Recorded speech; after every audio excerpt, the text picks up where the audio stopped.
History remembers Cleopatra as the seductress of emperors, the queen who mesmerized Rome, the tragic lover who chose a serpent's kiss over surrender. But beneath the gold and glamour, there lies a far darker truth, one etched not in romance, but in blood, venom, and the cold calculus of power. What if Cleopatra's true masterpiece wasn't her empire, but a clandestine world of twisted science? A hidden laboratory where prisoners screamed, poison simmered, and death itself became a political weapon.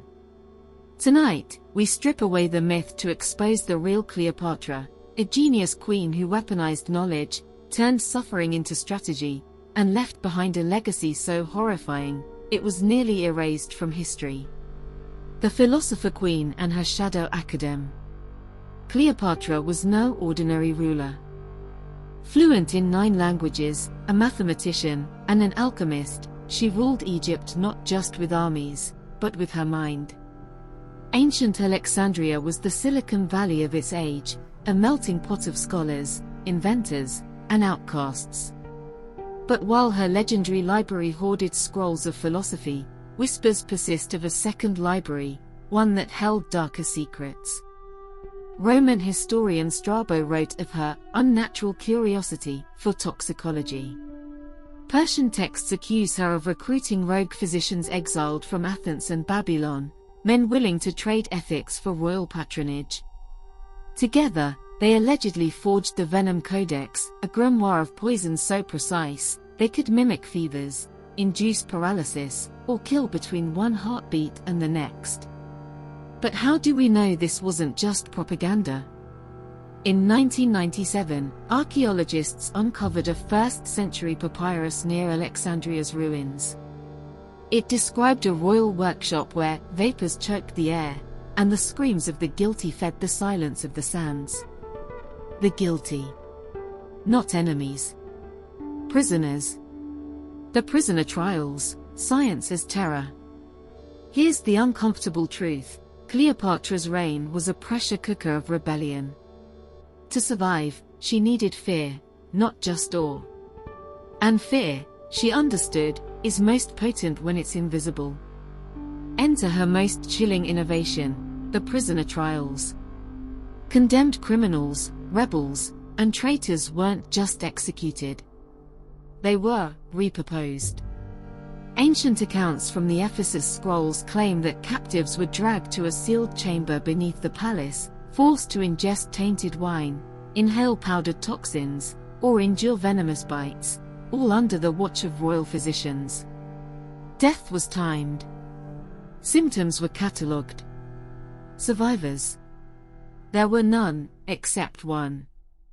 A Greek slave named Theon, mentioned in a fragmented diary, wrote of a man who lived for 3 days after drinking the queen's midnight brew, his flesh peeling away like molten wax. When Cleopatra heard of this, she reportedly demanded the recipe be refined. Efficiency, after all, was a virtue. But why take such risks? Because Cleopatra wasn't just killing, she was experimenting. Her goal? To craft a poison untraceable by Rome's spies. A weapon that could mimic natural death, leaving no trail back to her throne. And it worked. In 41 BCE, her sister Arsinoe IV, a rival exiled to Ephesus, dropped dead overnight. Officially, it was fever. Unofficially, Roman senators muttered of a Ptolemaic specialty. The antidote trials, a queen's gambit with death. Cleopatra's obsession went deeper. She didn't just want to kill, she wanted to conquer death itself. According to the Alexandrian medical fragments, she regularly ingested microdoses of venom, building immunity like a human antidote. The Greek physician Dioscorides later wrote that she drank a daily tonic of asp's blood, crushed opiates, and myrrh, a cocktail that may have saved her life when Octavian's forces closed in. But her boldest experiment was yet to come. During her infamous meeting with Mark Antony at Tarsus, she didn't arrive on a golden barge just to seduce him. She came to test him. Plutarch claims Antony's generals fell violently ill after a feast in her honor. Coincidence?